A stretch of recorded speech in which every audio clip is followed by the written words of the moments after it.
Hey, good morning, everyone, and welcome to UroNurse. I'm your host, Vic Senese. Welcome to the show.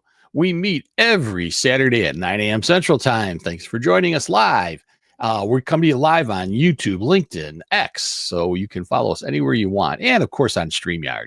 If this is your first time checking us out, be sure to check out our website at uronurse.com, the best place to go to check out all of our past episodes. Also, the best place to go to as I said, our past episode, 134 of those. Also, the best place to go to listen to us in your car. We have actually devoted a special page just to audio podcasts. We have it through Spotify, Amazon, YouTube, iHeart, and of course, Apple Podcast. All of those are available. You can listen to the audio version in your car. It comes out about a half hour or so after every show. So we make that audio available to you guys. Now, this week, I'm going to be talking about AI. I decided to pick AI as a subject to talk about because it's everywhere and it's sneaking into healthcare. So I thought this might be a good time to really discuss what it is, how it's used, show some examples. It's going to be kind of an interesting tutorial on things that you can do with AI. We're going to really take a deep dive into this, and we're going to take a look at what we're using it for in healthcare. So hang on, strap in, because this is going to be quite a ride. Now, I'm going to be switching between some of the AI programs live. We're going to go and try to utilize some of those so you can see them in real action.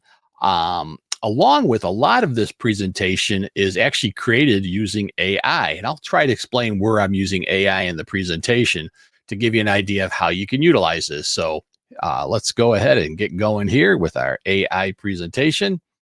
And we're going to go ahead and start out with, what the heck is this AI thing?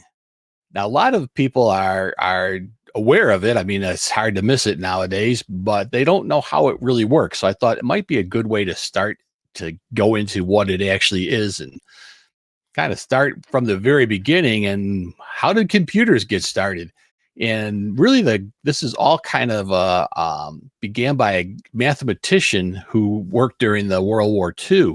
Actually, the guy who solved the Enigma issue with the German translator system, a guy by the name of Alan Turing. And let's talk about him a little bit. Hey, here's AI to explain who Alan Turing is. Alan Turing was a British mathematician and computer scientist, often considered the father of modern computing and artificial intelligence.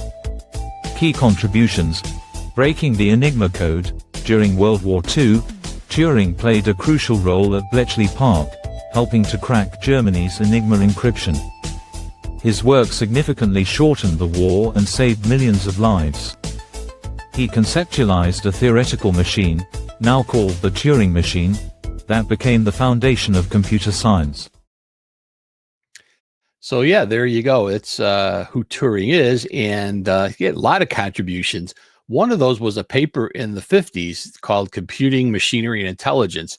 And basically what Turing went on to say is that he not only saw computers, but that computers would become so intelligent that they might be hard to distinguish between whether it's a computer or a person, and developed this test called the Turing test.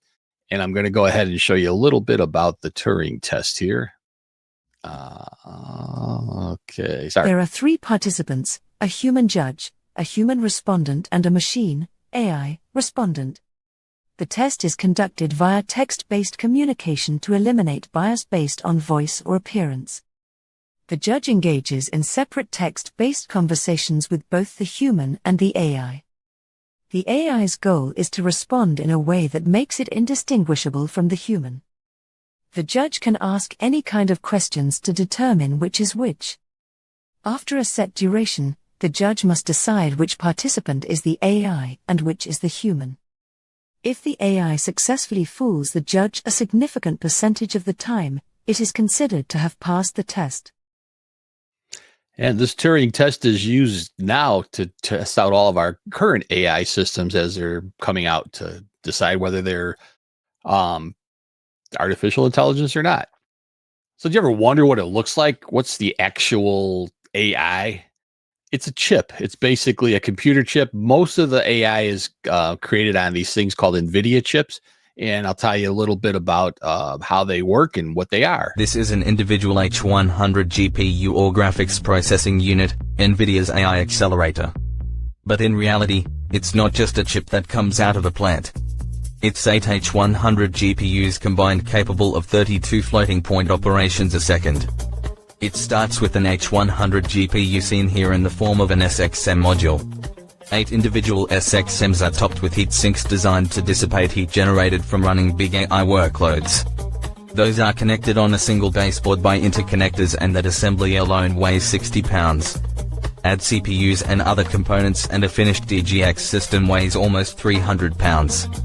The most powerful large language models are trained on the NVIDIA DGX SuperPod. That is 32 DGX 8100 systems combined into what's called a scalable unit. By the way, all that information you're hearing, that voice, that's all being synthesized through AI. Kind of crazy, isn't it? So as it mentioned, these are not just single computer chips like what you have in your home computer. These are multiple chips stacked together to create these supercomputers, and they're kept in something called a data center. And these data centers are popping up everywhere. And if you were kind of watched the news recently, they talked about a data center that's being built in Texas. So here's a little information about that. The most significant data center currently associated with OpenAI is part of the Stargate project in Abilene, Texas, a joint venture with Oracle, SoftBank, and Crusoe Energy. This facility, under construction as of February 20, 2025, spans approximately 875 acres, roughly the size of New York's Central Park. The initial phase includes a 200-megawatt facility, with plans for 10 to 20 buildings, each about 500,000 square feet, housing millions of NVIDIA GPUs for AI workloads. So that's where these things are kept. These big data farms are popping up everywhere to provide these AI models, because if you're providing an AI product, then you have to have all that infrastructure, and that's where some of the expense comes in. Now, the other thing you need to know about is these terms that get tossed around. LLM. What the heck's an LLM? So it's a large language model. And this is what really drives the difference between a computer where you type in some information and you get back some information to how we talk to each other. We communicate with language, large language. So that's what these are. They're trained on something called large language models. And hey, AI, talk to us a little bit more about that. A large language model is a type of artificial intelligence designed to understand, generate, and process human language.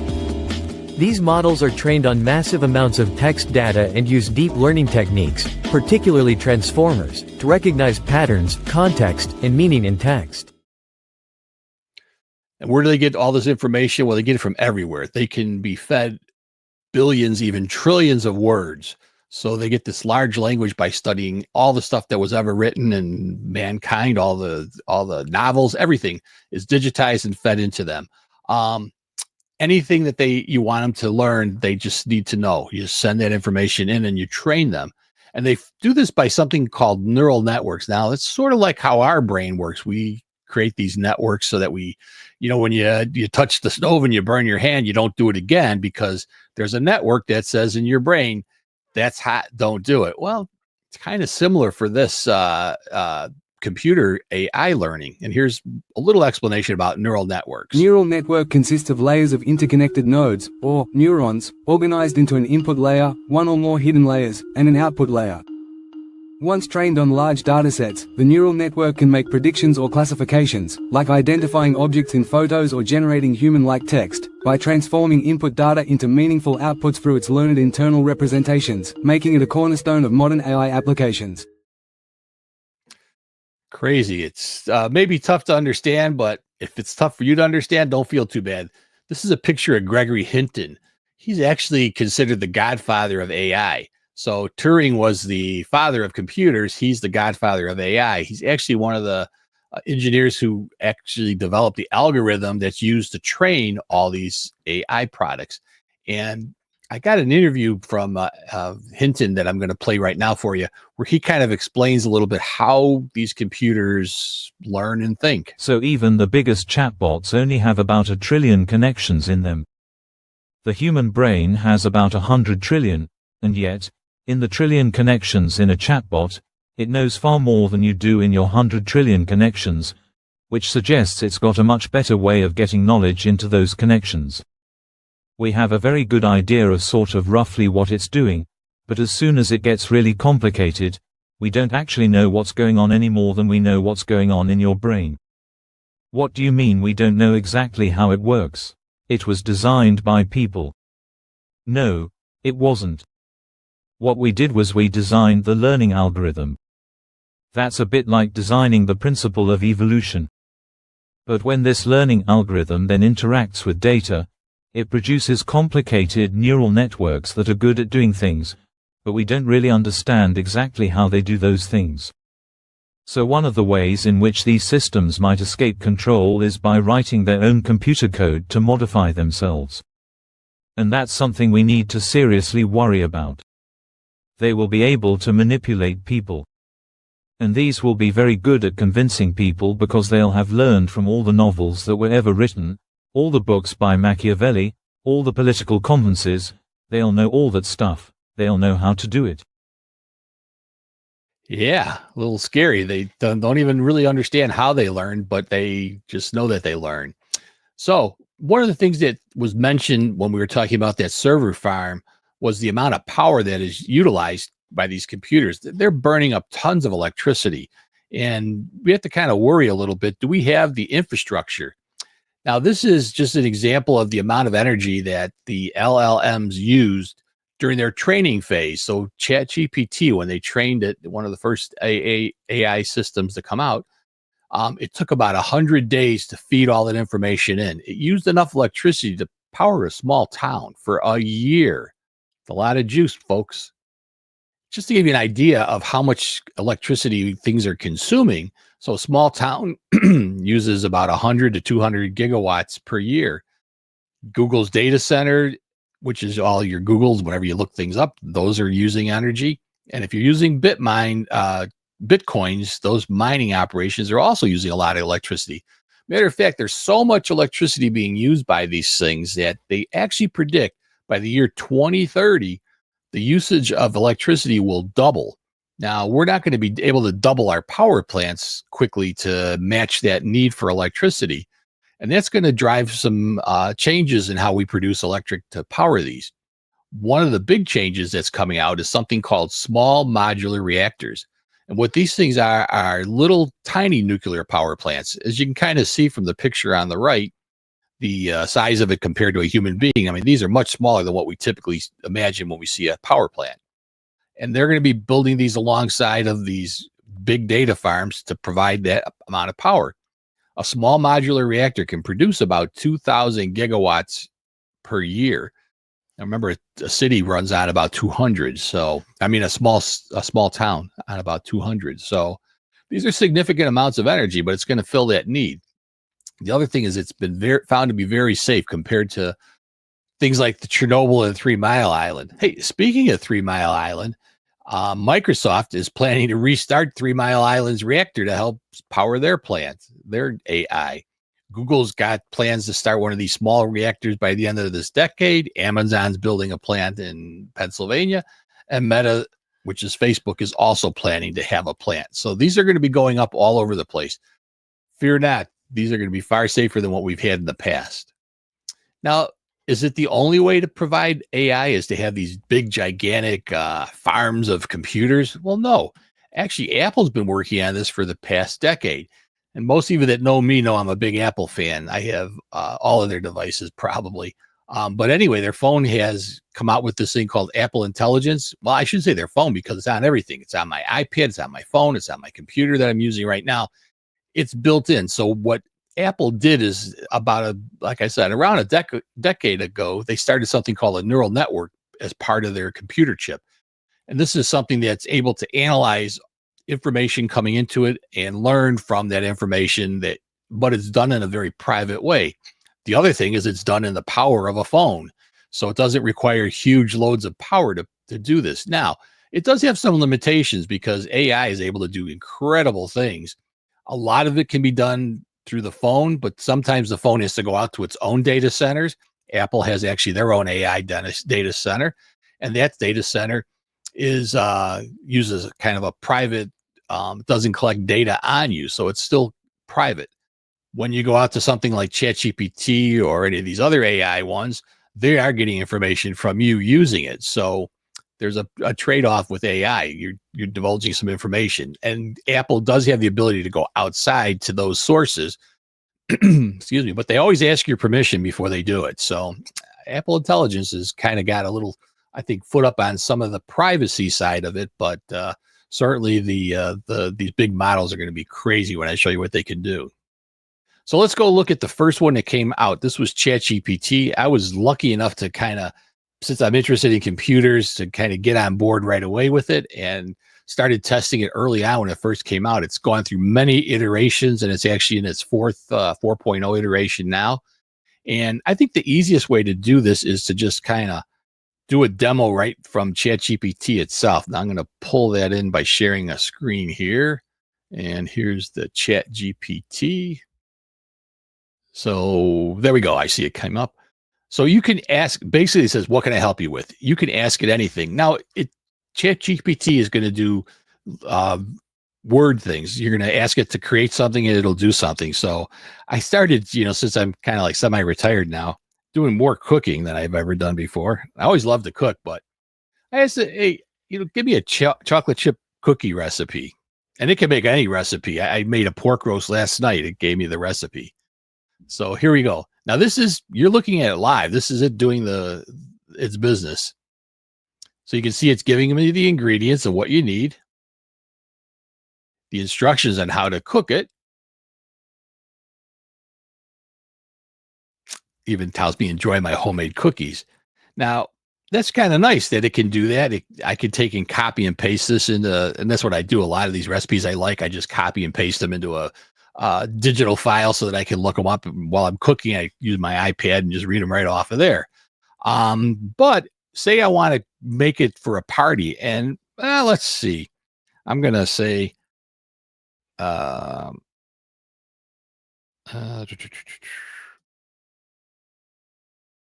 let's feed 50 people. Oops. You can see I don't spell very well. Now I don't have to write in chocolate chip recipe for 50 people. I just say feed 50 people, and right away it knows you want to feed 50 people. Standard batch is 24. So for 50, we need 2 cookies per person. Well, I like more than 2 cookies, but anyway, so here's what it did. It multiplied everything times 4 to give us enough to make 100 cookies. So that's pretty nice that it can do that type of work for us. Very simple. Sometimes you just want to know crazy things. How long would it take if I wanted to walk from Miami, Florida, from my hometown of Chicago? Here it is. So it's saying that at a steady pace of 3 miles per hour, it would take about 450 hours or about 18 or 19 days of continuous walking. But we know that nobody can walk straight nonstop. So with rest breaks, sleeps, meals, it's going to take about 40 to 50 days if I walked, and about 8 to 10 hours per day. Things to consider. It's even telling me follow the highways or trails, avoid unsafe roads, beware weather changes, resting, plan for food, water, and sleep. And hey, good shoes, hydration, and supplies are essential for a long trek. He even wants to know whether I'm going to really do this or not. Excuse me. But that's just kind of the business side of what you can do. Now, in medicine, in our field, maybe I want to create a patient instruction sheet on intermittent catheterization. Now, I can try to go and look this up, but I can ask ChatGPT to do this for me. And it will produce a product. And here we go. Explains what it is, what supplies are needed. Now, one thing I will warn you about with all these AIs is you need to know what it's talking about. I wouldn't rely on it if I wasn't in urology and knew how to do self-catheterization, so I can review the instructions to make sure it's accurate. There's something that they call hallucinations that AI can sometimes do where they make stuff up. I think we've read some of that stuff in the news where it's come up with false things. So you want to really be able to check this all through, but hold the catheter. Yep, everything looks good. dispose of the catheter, tips for success, when to call your healthcare provider. Yeah, all looks good. So I could copy this, paste it into a PDF, create a PDF, and place it. And of course, I do use that for my Euro patient. So okay, so I think that gives you a pretty good idea of what ChatGPT can do. Now I'm going to try to switch myself back into my slides here.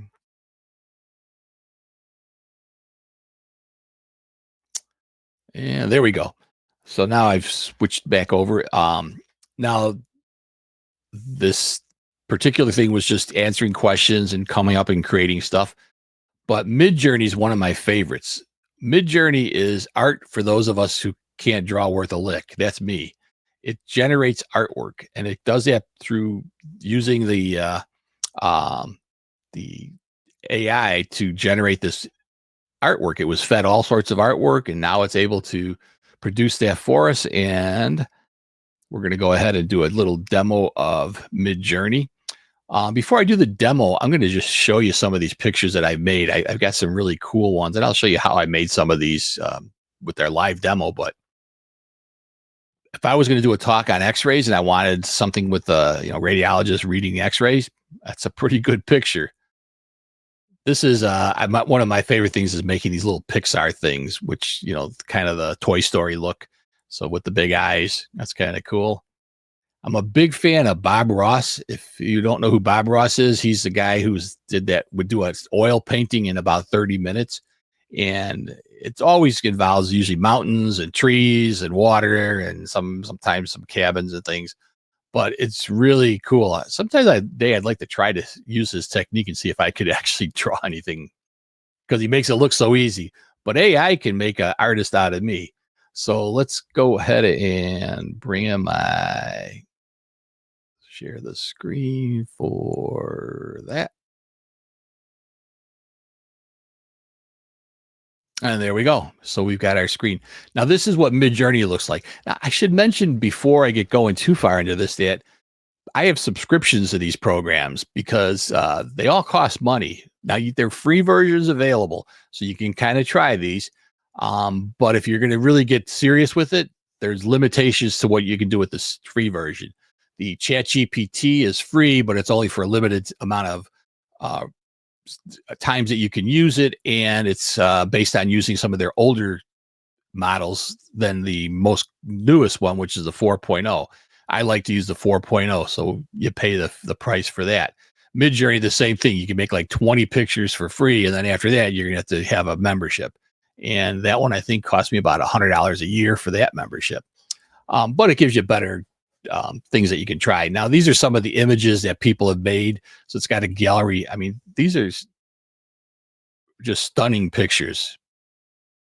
It's all based on what's called prompting. You basically explain how you want it to make a picture, and it'll make these pictures. So I'm going to start with, let's make an image of Taylor Swift at 70 years of age. Now, this is live, and you can see right now it's creating these. So a little bit of time. There we go. And now it starts to come up. And if you wanted to see what Taylor Swift's going to look like when she's 70, let's bring that up to full screen. There she is. Now, again, these are actual pictures that it's generating. They're not really pictures of Taylor Swift. It just knows what she looks like. And now it's aged her to get that look. I think she hopes she looks that good at 70. But really kind of crazy that it can do this. There's a lot of adjustments. Back in the day, everything you wanted it to do, you had to tell it. So for instance, if I wanted her age 70, but I like that Pixar style, I had to type in Pixar style. So when, I'll show you that, but you can also change the image size. So that's a 16:9, a landscape. You can go something more square, or if you want like a cell phone size image. So let's go with square. This other stuff here, stylization, gives it like how much it can do some of this thinking and through it. weirdness and variety will change it to kind of crazy looking, how much it looks like what you asked for versus not, how much it can go off the road. But let's go ahead and bring that out here and let's see what we get when we ask it to give us picture style of Taylor Swift.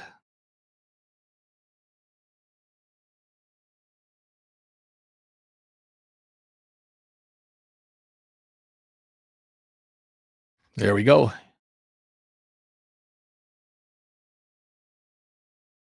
Well, that one, she looks more 70, I guess, in Pixar style.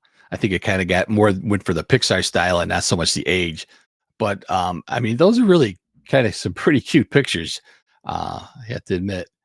And again, the simplicity back in the day, I had to tell it what this is called an aspect ratio. I had to type that in. All that stuff has to be done manually, can be done with the simple sliders. This is going to be becoming more and more common where you can do that. Now, I was telling you about my buddy Bob Ross that I like, and I'm going to show you how I made that. Let me get rid of this here. Give me a picture of a cabin on a lake in the style of Bob Ross. And I made it the 16 by 9, so it'll fill up the whole screen. Again, I'm doing this on purpose with real time because when I first started using this, it would take several minutes for this to render. You can see how fast this is able to render this. So I just love these things. So as I said, Bob Ross was really keen on oil paintings that involved mountains and streams. And by telling it what I wanted to have, it's able to do that. Let's see, there we go. Looks like he's got a hawk or something in there. Ooh, that's kind of nice, kind of a fall scene. Now I'm going to show you that the newest thing that came out with this particular program is the ability to edit these pictures. So maybe I don't want this canoe right there. So I'm going to say erase that. Let's see what we get.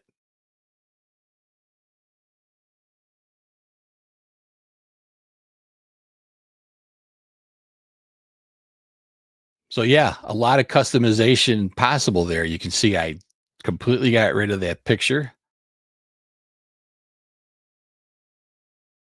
Whoops. They're so close that I can't tell the difference. I was going through them and trying to figure that out. Let's see. All right. And I did show you you can use this like when you're giving talks. So as I showed you that X-ray, this is very simple. Now, image of a doctor reviewing an X-ray film, photorealistic style. You could say the style of Picasso if you wanted, but I'm going to go with photorealistic because I want it to look more like a picture, unlike if I wanted it to look like something out of Pixar.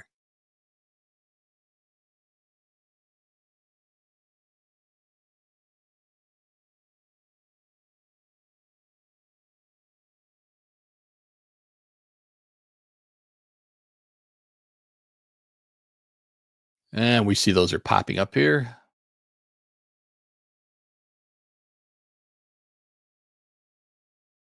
Like, what was that, Dr. Dougie Hooser or something?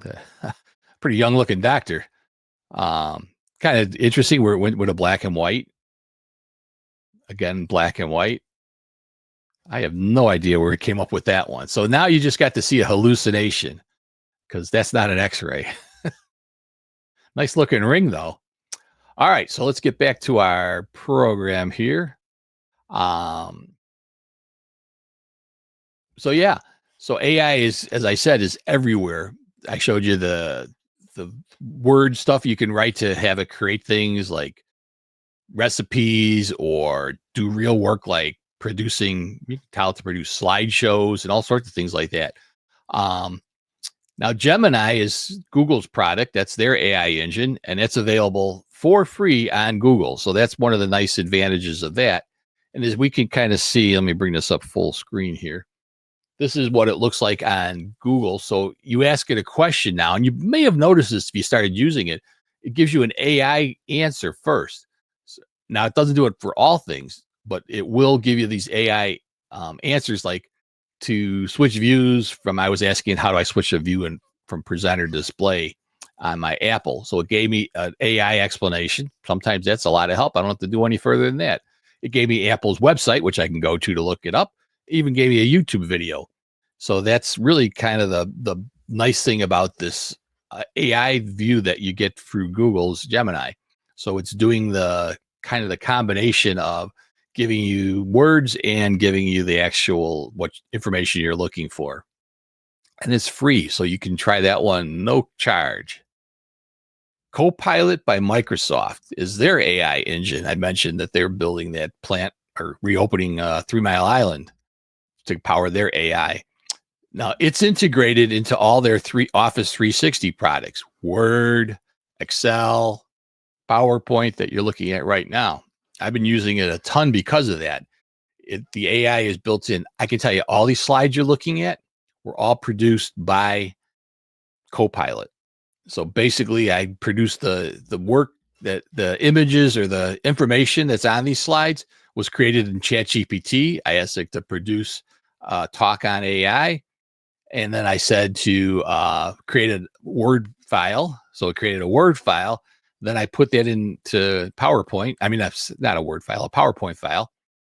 It created that file. I opened the file in PowerPoint, and then I use Copilot. And there's some videos that I talk about how I've done this for on my boot camp that you can look at. And anyway, so then I created my slides by using their Copilot, which actually made them fancy. You'll see a lot more of the slides that look. One of the things I never really liked about PowerPoint is I think everybody's slides start to look alike after a while, and the same thing. A lot of these images coming through their AI are pretty similar, but it does produce some really stunning looking slides that I think are worth doing. Now, all the artwork that you saw was probably produced. Most of the artwork was produced in Midjourney. All of it's been produced by AI. Nice thing about that, if you're giving a talk, in the old days, I used to have to pay. I used to pay $250 to a company to get what's called stock footage, stock photos, and they would give me the rights to use their photos in anything you produce commercially. If you're doing a talk or you're doing something like this, you want to have the rights. AI produced artwork is again, you've got the rights to use it because you're producing it based on your prompts. So it's really your work. Now, in this particular case, PowerPoint does make some of these their own stuff. It'll look at it and produce its own artwork. This particular one was produced by the product, the AI, and built in the Microsoft. Now, the real big reason I started to talk about this is it's AI in healthcare is going to be huge. It's already starting to enter in there, and it's going to just be more and more prominent. So Harvard Medical School, actually, you got time to still sign up if you want, it's got an informational talk or informational class on healthcare, and starts April 10th. It's going to have 18 weeks of online and live virtual talks about AI, 4 to 6 hours per week, only $5,000. Seems like a good price to go to Harvard. So anyway, you're going to see this more and more. So another thing here, I'm just going to bring this up to full screen here. It's going, a team from MIT's Computer Science and Artificial Intelligence Laboratory is working on an AI model that can help predict the likelihood of a woman developing breast cancer. Get this, up to 5 years in advance. And the way this is done is by training it on a AI on just one particular thing that's looking at breast cancer. So the model learned from training on 90,000 mammograms to derive signs of common breast cancer patients to foresee subtle patterns in breast tissue. As a result, it was successful in identifying 31% of the cancer patients as high risk compared to 18% by traditional models. Traditional models we know as a mammography. This was another thing that really kind of hit me as I was reading through this article. And it's a couple of researchers that were looking at AI model to improve tumor removal accuracy during breast cancer surgery. And I was listening to this program, and it said that, the traditional way of doing a breast surgery is to go in there, you take out the tumor, usually lumpectomy, and then, you think you've got good, clean margins, And then you come back, after the patient comes back after surgery for their follow-up visit, they get the pathology report and they see that about 30% of those have tumor that's still there. It's not a tumor-free margin like they thought intraoperatively. So these guys decided that, then it's, you wait and watch, or do you go back in and get more tissue? So it's could be a second operation. They said we should have an AI pathologist right there in the OR. That's what they developed. So I'll talk a little bit about that. During surgery, the surgeon will resect the tumor, also referred to as a specimen, and take a small amount of surrounding healthy tissue in an attempt to remove all of the cancer in the breast. The pathologist can determine whether cancer cells extend to the specimen's outer edge or pathological margin. If cancer cells are present on the edge of the tissue removed, there is a chance that additional cancer cells still remain in the breast. The surgeon might have to perform additional surgery to remove additional tissue to ensure the cancer has been completely removed. Author, Dr. Kevin Chen, general surgery resident in the Department of Surgery states, "We found that the AI model matched or slightly surpassed humans in identifying positive margins." So there you go. The other place I think you're going to see it, pathology for sure. X-ray is another place you're going to see it. When detecting lung cancer, AI has shown equal or even superior performance to human radiologists, especially when evaluating large volumes of images. It can detect subtle abnormalities that may be overlooked by a human. AI is much faster and can analyze hundreds of images in seconds. AI excels in pattern recognition and automated detection of common and repetitive conditions, such as fractures, pneumonia, and certain types of tumors. AI can achieve high levels of accuracy, especially in recognizing patterns like cancerous cells, tumors, or cell abnormalities. It can even exceed human pathologists in specific tasks like breast cancer detection, melanoma recognition, and prostate cancer grading. So, if you think about it, a pathologist looks at slides all day long. X-ray radiologist is looking at those all day long. Just like all of us, we fatigue as we kind of go on in our day. And, maybe we get ourselves refueled with some coffee, but it's not always enough. And, AI never fatigues. It never gets tired.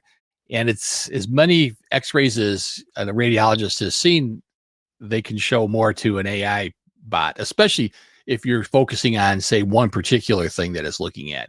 So radiologists are trained to see everything. They can train these to look at more specifics, like just chest X-rays. And that's what they're doing. This is going to keep continuing and be even a bigger presence. Now, Dr. Google, well, I know a lot of people go to Google to try to look up their own symptoms and figure out what's going on. But I think what we're really pushing at is what's changed in medicine recently is called telehealth. So you get online and you talk to your doctor or your nurse practitioner, they review every symptoms and things and make a diagnosis all online. But that can be done also through an AI with the assistance of an AI or totally by an AI.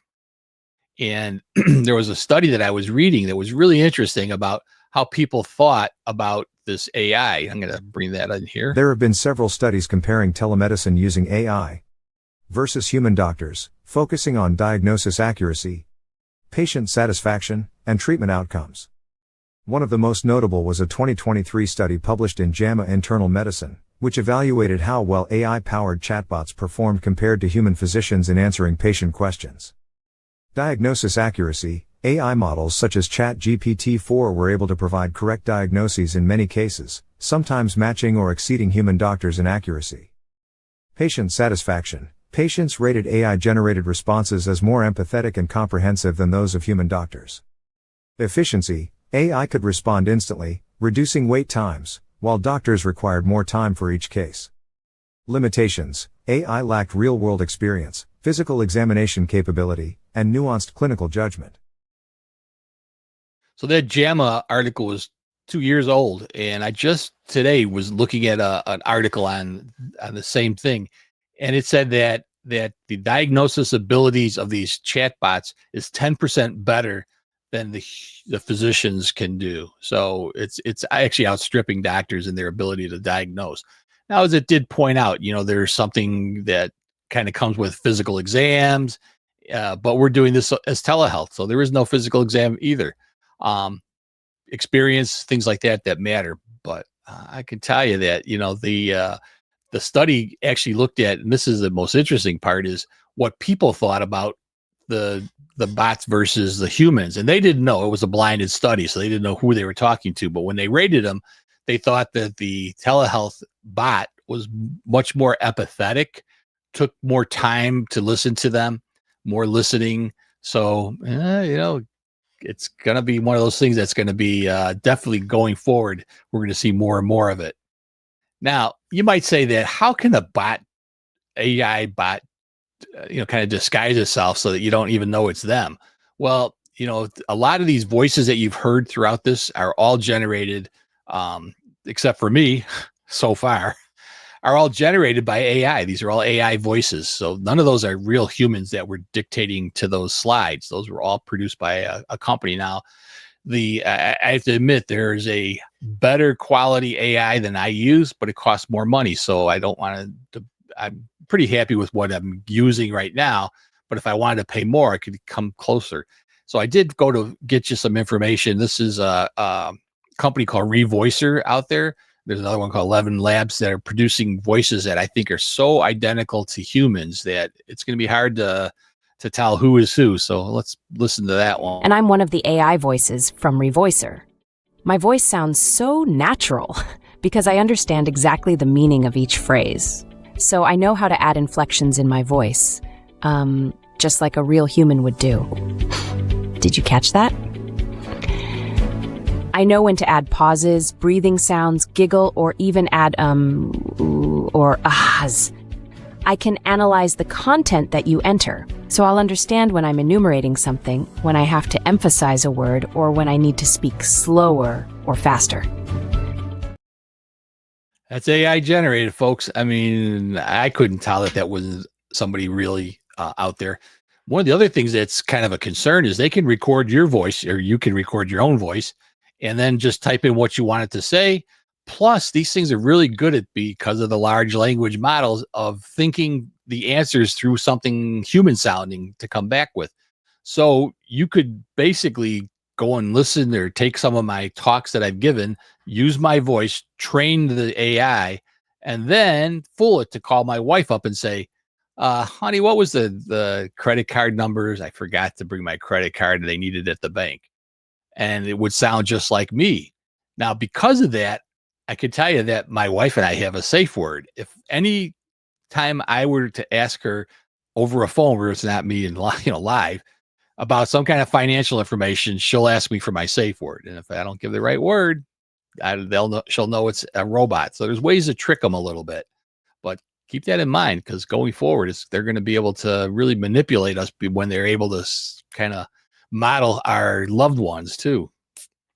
Now, AI is getting it everywhere. So it's I showed art, but it can produce music, it can produce writing, it can write poems, it can write books, and these are all originals.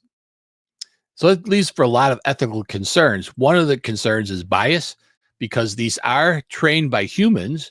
And if somebody is right leaning that's training them, the AI bot may be more right leaning. If somebody's left leaning, it could be more left leaning, or moderate, it could be more moderate. That's what you'd hope for. People worry about job displacement, and of course, privacy issues is always a big thing.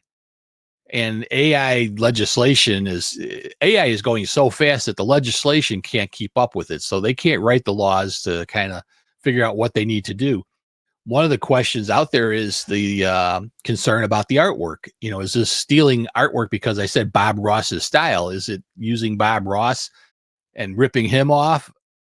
Maybe, maybe not. So until it goes to court and somebody rules on that, they're not going to be able to have an answer. And both sides are a little worried. AI doesn't really want to have their stuff shut down. On the other hand, if the lawsuit came back and said, no, that's really strictly promptology and not anything to do with the artist, so that artwork really is yours, there'll be a lot of artists out of work. Now, the thing we talked about, people out of work, this is nothing new. Industrial revolution, we got men and women out of the factories doing everything by hand and mechanized it with machinery. people didn't lose their jobs, they just changed their jobs. And I think that's the way I foresee AI. I think that although AI is going to be utilized more and more, especially like I said in medicine, it's still going to require somebody with the training to kind of follow up and make sure that what it's saying is actually right and not a hallucination. So I think it's going to be more of a collaborative arrangement than taking over for us. So we always look at what's the future. So I've got a few things to kind of predict about the future, and I'll talk about those. I did want to mention this because I just found this out just recently. Elon Musk, if you haven't heard of Elon Musk, you live under a stone somewhere because he's in everything. But he produced this thing called Grok. That's their AI engine. And they just came up with their AI Grok version 3. Now, Grok 3 is quote unquote supposed to be the most powerful AI ever produced. And so the big thing I'm going to share, I'm going to bring Grok up here for you to look at, because the one thing is he's also made it at this point, it's going to be free. So you can see right up here, it says Grok 3 beta. Let me make this full screen here so you're really looking at the, no, see, I didn't get that. Hang on a second. Let me try to make that full screen. There we go. Trying to switch between two different screens. So you can see up here, Grok 3 beta. That was supposed to be about a $200 a year cost to have. Right now it's free. They said until they don't make it free. And here you can see I did my chocolate chip recipe. I asked it to produce that. Very similar ingredients. Works very similar. Now I'm going to do something here kind of cool. The one thing about ChatGPT is if I asked it to draw a picture, it couldn't do that. But this one can. So Grok can make pictures too. It just asks it for an image instead of a statement. So I'm asking it for an image of Donald Trump boxing with Zelensky. Too soon? I don't know. But I just wanted to show you that it can do that, just like Midjourney. The images are pretty good. I have to say I still prefer Midjourney over the Grok, but I mean, let's just bring that up full speed there. We can kind of see it looks like Trump and Zelensky ready to duke it out. Another one of Trump and Zelensky trying to get ready to duke it out.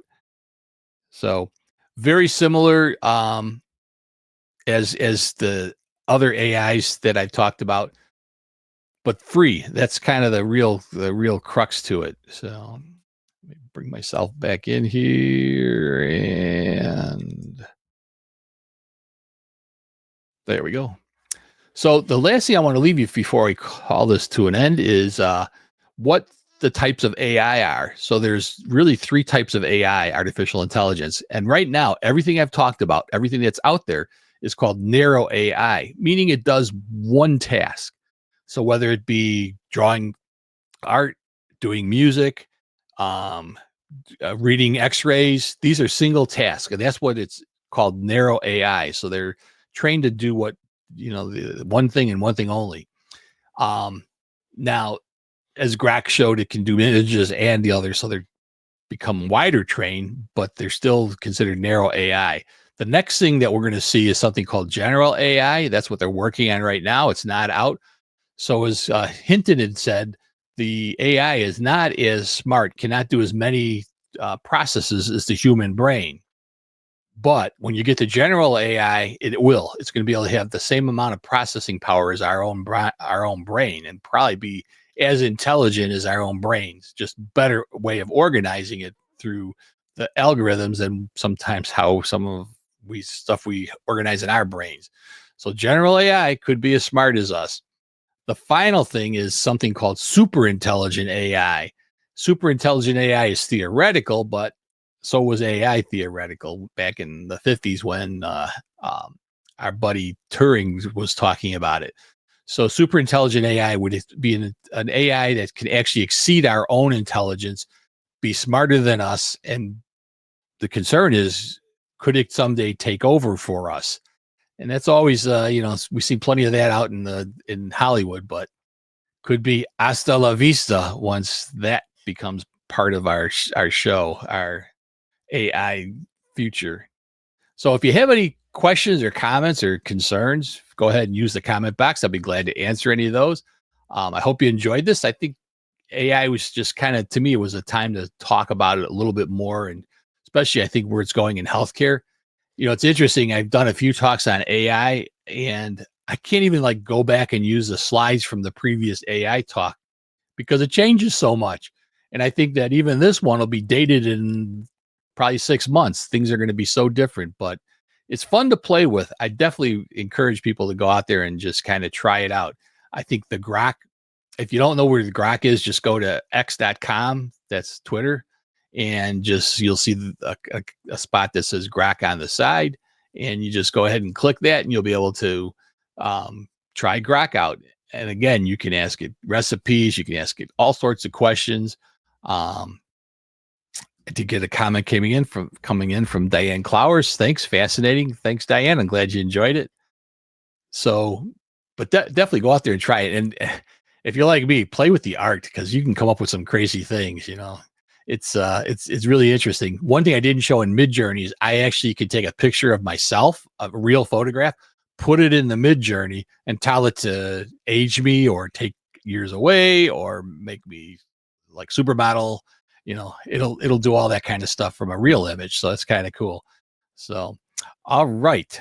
I don't see any other comments coming in. So I'm going to, let's see, put a little plug in for next week. Next week, we're going to have a great show again for you. So be sure to join us for this. Catheter-associated urinary tract infections are one of the most common healthcare-acquired infections and are associated with increased mortality, prolonged hospitalizations, the development of antibiotic resistance, and increased antibiotic use. This presentation reviews CAUTI, alternatives to indwelling urinary catheters, and proper insertion and maintenance. Dr. Melissa Forgan, an advanced practice provider nurse specialist, provides expert insights on catheter-associated urinary tract infections, addressing risk factors, prevention strategies, and best practices for reducing infections. Join us next week to learn more. So yeah, join us next week. Not only are you going to learn about CAUTI, but this one is also going to be good for 1 hour's worth of contact hours. So you'll be able to apply for the contact hours. We've been trying to offer as many contact hours as possible throughout the year. I think that I know for myself, I'm licensed in Illinois. We require 20 hours. I think it's 20 hours a year to re-up our license when it comes up for renewal.